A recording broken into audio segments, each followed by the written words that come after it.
hemoglobin electrophoresis, you would see a very high hemoglobin transfusions. And when you do a transfusion, you should always do a blood test beforehand so that it doesn't alter that. Never mind if patient had a transfusion, you can always confirm this diagnosis by genetic testing, by thalassemia gene testing. That can be done through the blood test, and it is easily available these days. Ma'am, is the symptom same with the adults at the same time? So a lot of times thalassemia has got a minor and major, as if you all have heard about it. There is minor is called a carrier state. Major is thalassemia major is the time when you are needing blood transfusions quite frequently. Sometimes it can be once in 2 months, sometimes it can be a monthly basis or a 3-weekly basis. It all depends on what is the threshold you are maintaining. So yes, in adults generally it is recognized at a very early age. Thalassemia is a genetic disorder, so it doesn't start in the older age. If somebody is needing transfusions after their 30 years or 40 years, it can't be thalassemia major. It always starts in the childhood for somebody who is needing transfusions. Ma'am, what are the treatment options available? So the treatment options, once you've diagnosed as a thalassemia major, predominantly to start with, it is transfusions.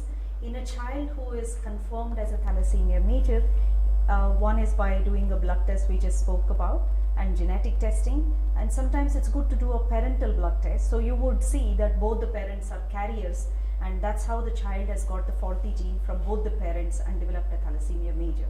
Initial treatment is by all means of blood transfusions, and in children especially, you should aim to keep the hemoglobin higher, close to about 10 to 11. That's called a high transfusions. Many a times what people do is just give the transfusion to keep the hemoglobin at 7. That should not be done. If we do under transfusion, what happens? The child will develop big liver, big spleen. That may hamper the future treatment options. So it's important to maintain the hemoglobin at a higher level, so the liver and spleen will not get larger. So that is the one key important thing to keep the transfusion threshold. And the second thing is start looking for a curative option if it is available. Especially bone marrow transplant is a cure for thalassemia, and the results are best if it is done below 10 years, before they've received too many blood transfusions. If they've received too many transfusions, there are a lot more complications due to high iron and also because of the transplant. And start looking out when you've confirmed thalassemia, when you're needing a lot of transfusions. By the time child is about 3 years age, you should start thinking from the beginning, who is the donor?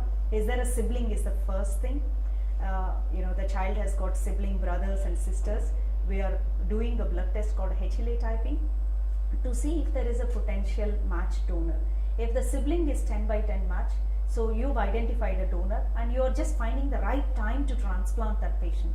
So that could be a right age, and maintain the good iron control. Make sure that the child doesn't develop a big liver, big spleen by keeping a good transfusion threshold.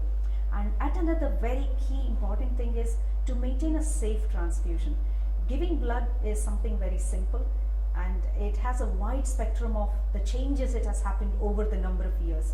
So if you see 1970s, World War time, you've seen a lot of people would have seen in the pictures, the blood is given from one donor to the patient straight away given, and that those days are historical, that is Victorian time, World War time.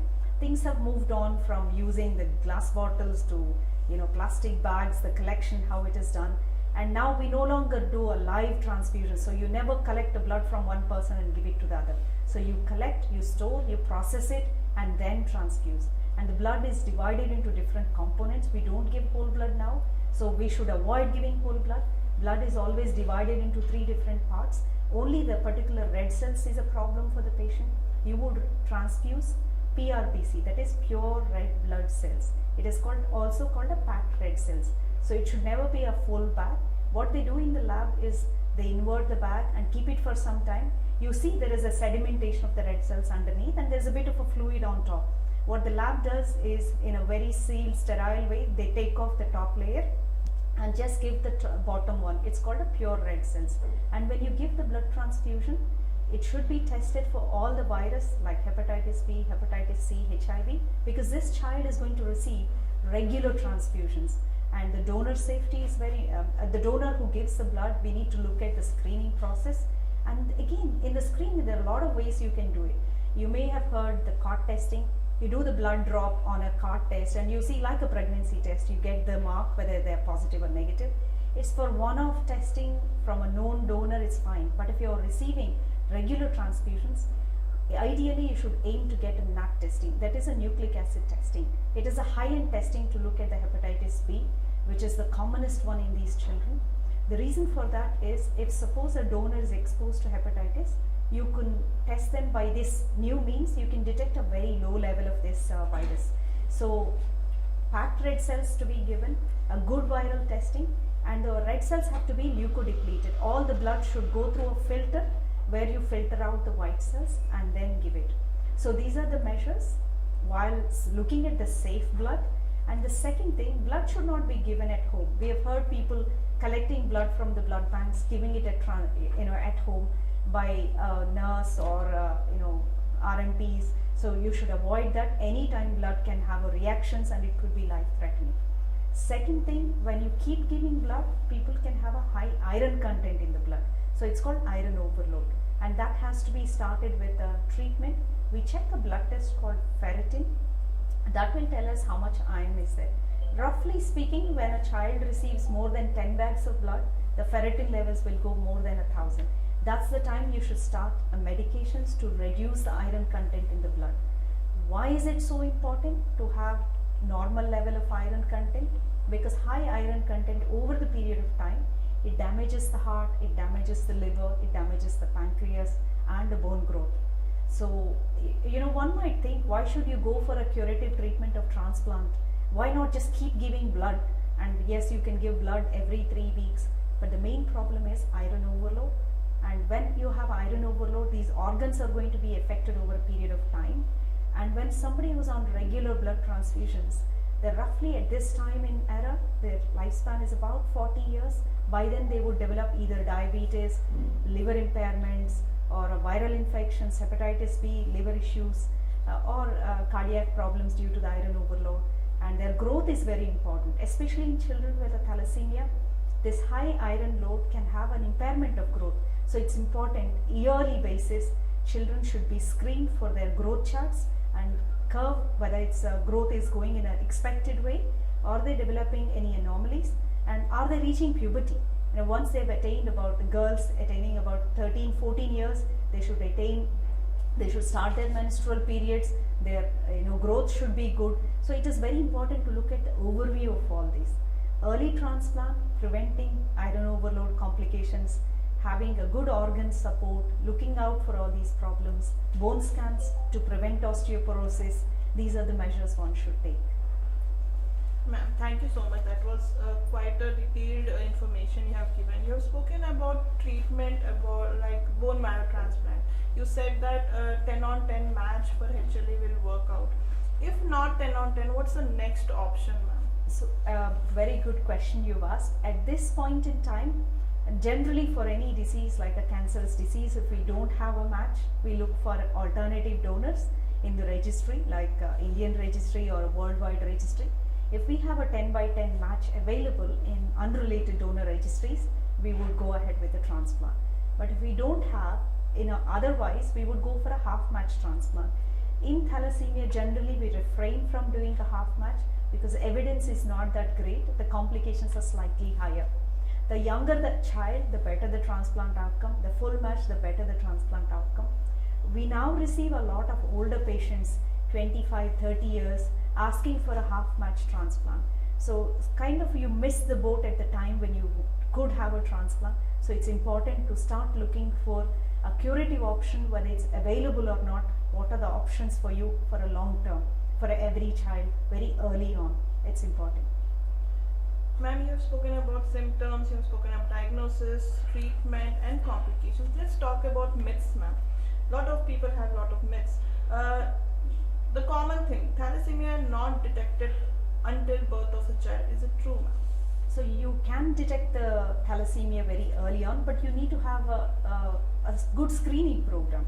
How do you detect when before the birth is you are thinking that there could be a problem, or universal screening. Suppose a young couple who knows that they have got a thalassemia carrier gene for the wife and husband, What they could do, they have three options to do. One, they want to know is if before they are married, if they want to know, they could do their blood test, confirm they have got a carrier type, and have a genetic counseling to see what is the chances they would have a baby born with a thalassemia major. So there is about 25% chance. Not every thalassemic carrier, both parents are thalassemic carriers, they will all have thalassemia child, is not true. They have a 1 in 4 chance that they could have a thalassemia child. Can we detect this before they are born? Yes.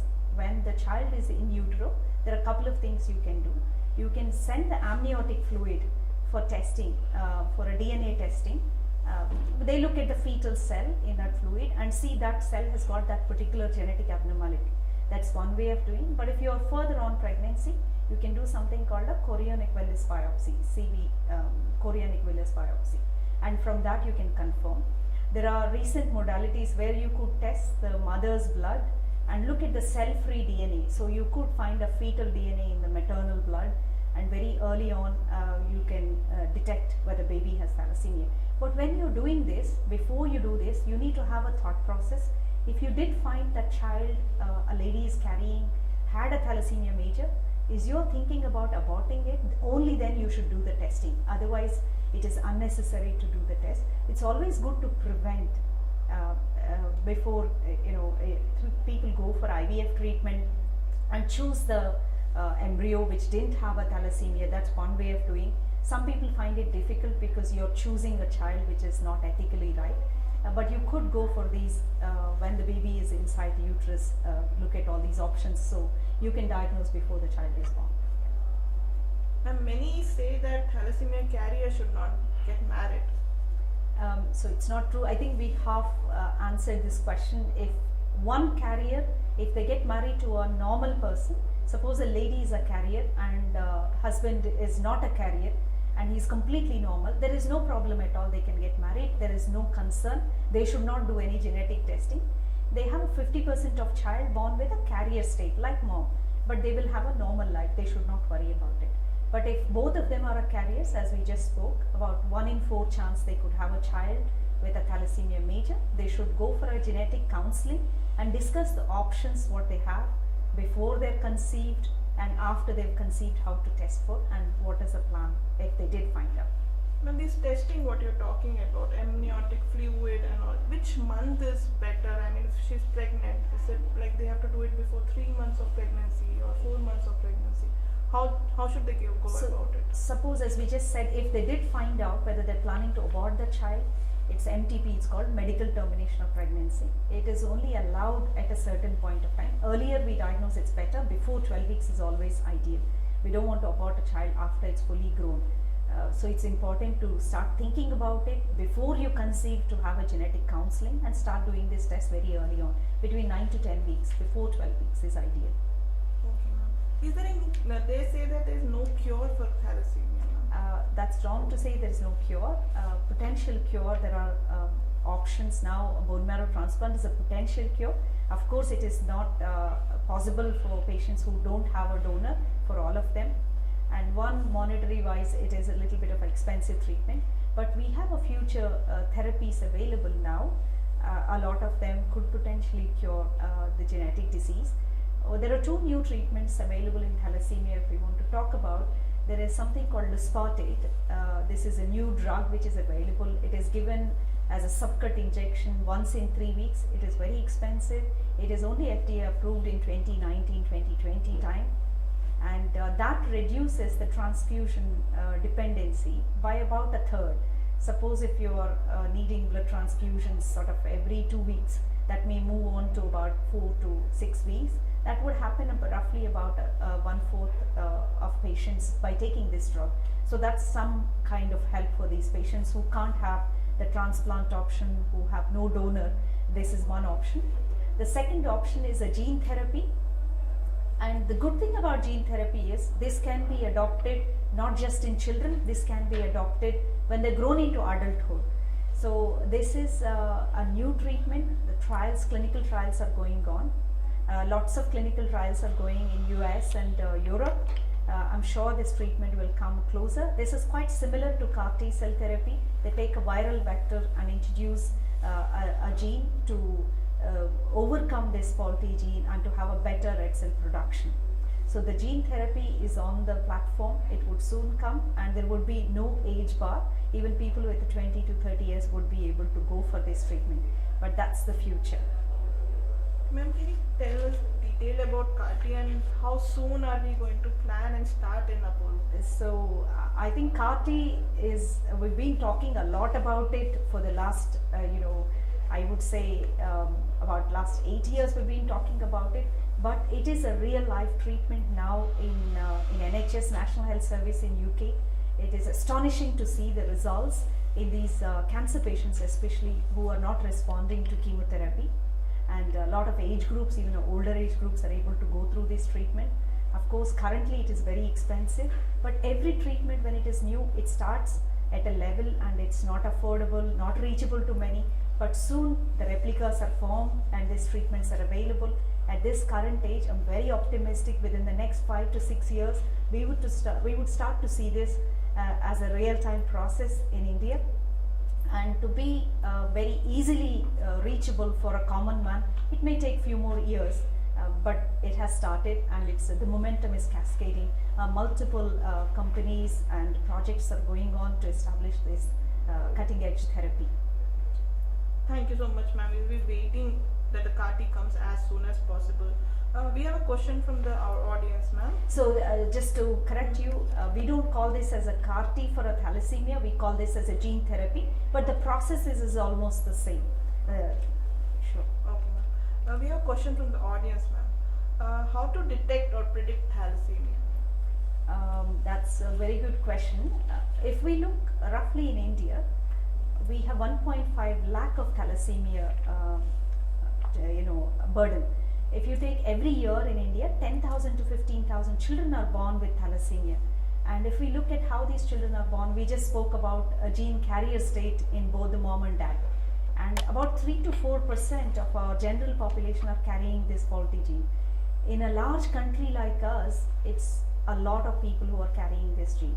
So it's important that we try and see how we negate this gene transmission to the next generation. And the universal screening is the best thing. In National Health Service in UK, where the thalassemia risk is not that high, it's mainly because of the population who moved from Asian countries to Europe. People are doing a universal screening program. Like every pregnant lady who does a blood test, the moment they know that they're pregnant, they do a blood test, normal hemoglobin, all that. As part of that, they also do a hemoglobin screening. So they look for a thalassemia in every pregnant lady right from the beginning. And when they have a faulty gene in a pregnant lady, a carrier state, immediately they go and check the husband. That's one way of knowing that every pregnant lady should go have this test. Before the conception is always good, even after the conception. The moment they know pregnant, I think it should be tested. And the families who know that they have got a gene, I think this information has to be percolated and they have to be educated. Their family members, the family tree, they should know that they have that gene in the family, and they should start checking out for in children and counsel them accordingly. The current youth and generation is very forthcoming. They want to know a lot of information. So I think it's only important to start screening everybody and try and see how we can prevent this a burden of this disease. Before, prevention is always better than cure. Ma'am, one more question from the audience. What care should people take during blood transfusion or after blood transfusion, especially if they are in the remote areas? So it's a great question. Blood transfusion, we just spoke about the safe blood, viral testing, and we want to have isolated red cell transfusion, not the whole blood. What happens when you're having the whole blood, like full bag, without separation of these red cells? You keep introducing a different people's white cells, you will have a lot of reactions. So when you have blood transfusion, you will get fevers, you will develop antibodies. All this will happen when you don't screen them or when you don't separate out the white cells. So viral testing is very important thing. Packed red cells, so it's only the red cells you should receive, not the whole blood. And use a leukodepletion filter. If you ask the blood banks, they will know. And that's a new thing to prevent and reduce the risk of transfusion reactions like fever, chills. And the third thing is, you don't want to have blood in a random way. It's important to check red cell antibodies. Suppose if you're having a blood transfusion and you're developing jaundice, that means there is some faulty transfusions are happening. You should come to the highest center and to see whether the patient has developed antibodies towards different transfusions. So those are the things that are very important to look out for. And iron overload, of course. When you're more than 10 bags iron, you should start looking at the blood ferritin levels. Once you know the ferritin, you should always aim to keep it below 500, ideally below 200. But if it's more than 1,000, which is not a good sign, we want to get it down. There are patients who have got 5,000, 6,000. They're on iron chelation tablets, but people are not compliant. The problem is they start it, they just take it for a few days. They don't see the immediate benefit. It's about patient education. It is not for reducing the transfusions. It is for reducing the after effects. And the problems will happen when they go on to 20s, 30s, 40s, not immediate. So it's important to look at the longevity of their journey and to understand about the disease. Coming towards our last question, ma'am. Please tell our audience about the facilities provided at Apollo Hospital, Jubilee Hills. So we just spoke about a lot about safe blood transfusion. Our Apollo is JCI accredited, so we are internationally accredited, so we have to maintain international standards. What we just spoke are international standards for blood transfusion, safe blood transfusion. That is, all the blood is componented, so you only give a packed red cells. All the blood in the hospital is completely leukodepleted. It is non-discretionary. Every patient who gets a transfusion here, they only get a leukodepleted packed red cells. They're all screened on the NAT testing, and the donors are screened thoroughly.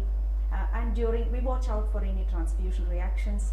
When you cross-match to give a right blood, you should look for any antibody development. So these are very important things. And of course, a long term, if suppose a thalassemia patient is following up, we check their ferritin levels. The ferritin levels are going up. They start on iron reducing tablets, and we keep monitoring. And the child is going through every year. They should have a growth assessment, how they're growing, they're reaching the puberty, they're having their menstrual periods correctly, are they developing the secondary sexual characters. And you should have a joint approach from a pediatric endocrinologist and looking at the HbA1c to prevent diabetes, growth of the bones. So it's overall health of the patient is important. Always look in every patient is a curative options available, and we have a good transplant program at Apollo Jubilee Hills. And if you've got a good match, transplant in thalassemia has got a very good outcome, close to about 80% of a curative chance with a matched transplantation for thalassemia. It is one-off treatment, and once you get over this, after a year, you almost have a normal lifespan, and you continue to go back onto your work, and you will be as healthy as possible. So of course, I'm not saying it's that easy. There are issues, but there is a good outcome compared to a cancerous diseases. Transplant for a thalassemia, if we have a full match, one should aim for this as early as possible before the complications get in, to have a long-term cure and relish the quality of life and get back onto your life at the normal pace. Thank you so much, ma'am. Dear viewers, we have come to the end of our session and hope we have covered all aspects. If you still have more doubts, you can book appointment with Dr. Padmaja Lokireddy and clarify your doubts. Thank you, doctor, for educating our audience in today's session. Thank you for joining us. Stay tuned for much more in educative live sessions. Namaste.